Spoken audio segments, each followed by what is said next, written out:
Hello students. So students, today we will start a new chapter, our chapter 9, developing pollution free environment. Pollution free environment को develop करना कि हम एक pollution free environment को कैसे develop कर सकते हैं, ये सारी चीज़ें हम इस chapter में सीखेंगे. So before reading this chapter, we will do the words meaning of this chapter. So let's start. Words meaning of chapter 9, developing pollution free environments. So our first word is environment. Environment means वातावरण, the condition in which you live. ऐसी conditions जिनके बीच में आप लोग रहते हैं, जिसके हमारे आसपास ऐसी conditions, ऐसा माहौल जिसके बीच में हम रहते हैं, वही हमारा environment होता है. So environment means the conditions in which you live. ऐसी conditions जिसके बीच में आप लोग रहते हैं उसे environment कहते हैं. Next word is combination. Combination का मीनिंग होता है मिश्रण या मेल. कॉम्बिनेशन मीन्स मिश्रण या मेल. मिश्रण या मेल. अ नंबर ऑफ पीपल और things mix together. Numbers of people और थिंग्स. अब देखिए, मिश्रण को हम जनरली थिंग्स के मिक्सचर के रूप में लेते हैं कि जो चीज़ें होती हैं उन सब के मिक्सचर को क्या कहा जाता है, कॉम्बिनेशन कहा जाता है. बट समटाइम पीपल्स, जो अलग अलग तरह के लोग होते हैं, उन सबको मिलाकर भी हम जो है मिक्सचर कह सकते हैं. तो combination, what is combination? A number of people और थिंग्स मिक्स टुगेदर. अलग अलग तरह के लोगों को या चीज़ों को एक साथ लाना या एक साथ मिलाना जो है उसे कॉम्बिनेशन कहते हैं. अब next word is living things. Living things का मीनिंग होता है सजीव, यानी जो जीवित होते हैं, जिनमें जान होती है. Things which can grow, move, breathe and reproduce. वो चीज़ें जो ग्रो कर सकती हैं, मूव करती हैं, ब्रीथ करती हैं एंड रिप्रोड्यूस करती हैं, वो होती हैं सजीव. Like humans, plants and animals.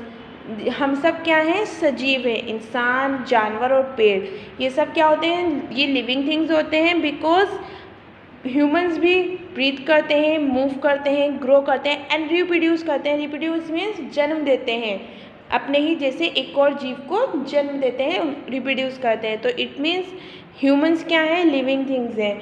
Same हमारी ही तरह plants and animal also living things होते हैं. बिकॉज वो भी क्या करते हैं? ग्रो करते हैं. एनिमल्स जो है मूव करते हैं एंड ग्रो करते हैं, प्लस ब्रीथ करते हैं एंड रिप्रोड्यूस करते हैं. सो एनिमल्स एंड प्लांट ऑल्सो, ये क्या है? ये भी लिविंग थिंग्स हैं. Next word is non living things. Non living things का मतलब होता है निर्जीव, यानी जिनमें जान नहीं होती. नॉन लिविंग थिंग्स मीन्स निर्जीव, मीन्स जिनमें जान नहीं होती, जो मूव नहीं कर सकते, ग्रो नहीं कर सकते, ब्रीथ नहीं कर सकते एंड रिप्रोड्यूस नहीं कर सकते. ये बिल्कुल हम कह सकते हैं लिविंग थिंग्स के अपोजिट्स होते हैं. जो जिस तरह से living things move, grow, breathe and reproduce करते हैं, बट नॉन लिविंग थिंग्स क्या? Move, grow, reproduce and breathe नहीं कर सकते. Things which can not grow, move and breathe. जो चीज़ें ग्रो नहीं कर सकती, मूव नहीं कर सकती एंड ब्रीथ नहीं कर सकती, प्लस रिप्रोड्यूस नहीं कर सकती, वो सब क्या है? नॉन लिविंग थिंग्स हैं. नेक्स्ट वर्ड इज को एक्सिस्टेंस. को एक्सिस्टेंस मीन्स होता है सह अस्तित्व. हिंदी टर्म जो को एक्सिस्टेंस के लिए यूज़ किया जाता है, इट इज़ सह अस्तित्व. Means the fact of living together at the same time और सेम प्लेस. एक फैक्ट जिसमें आप रहते हैं एक ही जगह पर और एक ही टाइम पर, उसे कहते हैं लोग. मतलब जैसे हम बात करते हैं humans and plants and animals, हम सब क्या है? एक दूसरे के साथ को एक्सिस्ट करते हैं. हम सेम टाइम पे, सेम प्लेस में एक साथ रहते हैं और एक दूसरे पे डिपेंडेंट होते हैं. तो हम लोग क्या कर रहे हैं? एनिमल और प्लांट्स के साथ को एक्सिस्ट करते हैं. सो ये फैक्ट है जिसमें हम एक साथ रहते हैं एट द सेम टाइम और same place. Next word is environmental degradation. Environmental degradation का मीनिंग होता है पर्यावरणीय दुर्दशा, यानी हमारे आसपास के माहौल, आसपास के जो इन्वायरमेंट है, इसकी बुरी कंडीशन. इसका पॉल्यूशन बढ़ना, गंदगी का बढ़ना, इन्वायरमेंट का पॉल्यूट हो जाना, ये सब क्या कहलाता है, ये सब किस में शामिल होता है, इन्वायरमेंटल डिग्रेडेशन में शामिल होता है।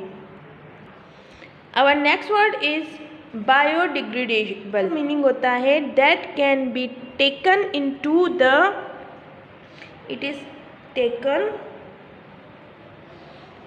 taken into the earth naturally and should not harm the environment। ऐसी चीज़ें, ऐसे थिंग्स, ऐसे सब्सटेंस जो अर्थ में नेचुरली क्या हो जाते हैं, समा जाते हैं और इन्वायरमेंट को हार्म नहीं पहुंचाते। ऐसे वेस्टेज, ऐसी वेस्ट प्रोडक्ट, ऐसे वेस्ट सब्सटेंस जो अर्थ में या ज़मीन में जो है धंसने के बाद उसमें समा जाते हैं, उसमें मिक्स हो जाते हैं, मीन्स टाइम के साथ उनका जो लाइफ है, उनका जो अस्तित्व है वो ख़त्म हो जाता है और वो इन्वायरमेंट को हार्म नहीं पहुंचाते। लाइक एनिमल फ्लैश, हम एनिमल फ्लैश की बात करते हैं, यानी मरे हुए जानवर जब होते हैं तो उनकी बॉडी जो है वो टाइम के साथ साथ गलती है और ज़मीन में जो है धंस जाती है, मिक्स हो जाती है, वो नेचर को हार्म नहीं पहुंचाते। बट हम अगर प्लास्टिक की बात करते हैं, ग्लास की बात करते हैं, तो अगर हम इनको ज़मीन में अगर ज़मीन में धंसते हैं, फंस जाते हैं, तो ये टाइम के साथ डिज़ोल्व नहीं होते हैं, खुलते नहीं हैं और ये क्या करते हैं, लैंड को पॉल्यूट कर देते हैं। हमने लास्ट चैप्टर में पढ़ा था लैंड पॉल्यूशन। तो ये क्यों होता है, ऐसी चीज़ों से, जो ऐसे वेस्टेज की वजह से जो ज़मीन में डिज़ोल्व नहीं होते हैं और इन्वायरमेंट को हार्म करते हैं। इन्हें कहा जाता है non biodegradable, non capable of being broken down by the action of living organism। Living organism के एक्शन के बाद भी जो टूटता नहीं है, जो नष्ट नहीं होता है, उसे कहा जाता है नॉन बायोडिग्रेडेबल, मतलब जो नेचुरली जो है वेस्ट नहीं होता, डिस्ट्रॉय नहीं होता। अभी मैंने इनके दोनों के आपको एग्जाम्पल दिए हैं। Next word is landfill. Landfill का मतलब होता है a area of land where large amount of waste material are bird.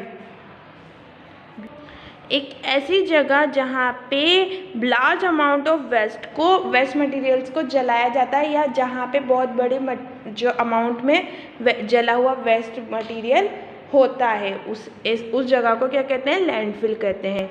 Next word is degradable waste. Degradable waste का मतलब होता है waste product, packaging material etcetera capable of being decomposed chemically और biologically. ऐसा वेस्ट मटेरियल, पैकेजिंग मटेरियल जो capable होता है decomposed करने में केमिकली और बायोलॉजिकली, उसे कहा जाता है degradable waste.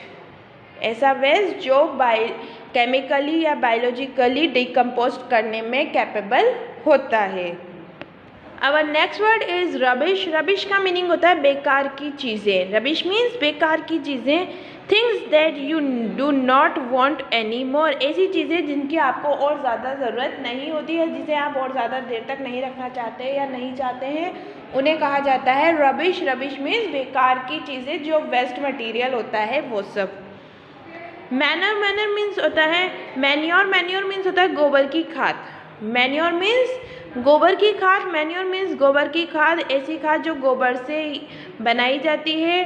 The waste matter from animal that is put on the ground in order to make plant grow better.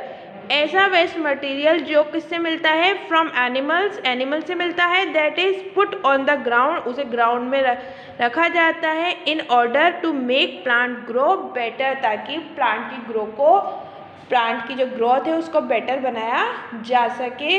इसके लिए जो वेस्ट मटेरियल होता है एनिमल्स का, लाइक मरे हुए जानवर और गोबर वगैरह जो एनिमल्स के होते हैं, उन सबको ज़मीन में खड्डा खोद कर डाला जाता है और टाइम के साथ वो डिकम्पोज होता है एंड उससे क्या है, मैन्योर बनता है जो प्लांट की ग्रोथ में हेल्प करता है। इसे गोबर की खाद भी कहते हैं। ये जनरली गाय और भैंस के गोबर से बनाई जाती है।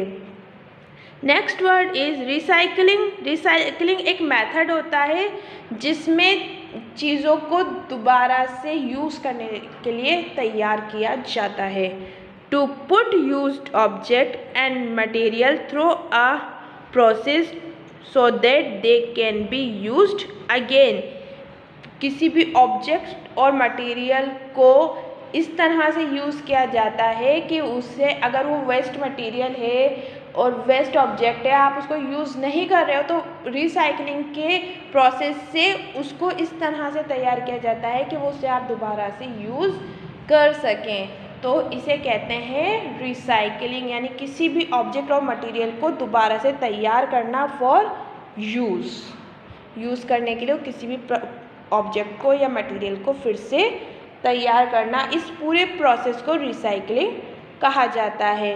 So that's all in today's class. We will meet in our next class with a new topic. Till then, you keep studying, keep learning, take care, and bye bye.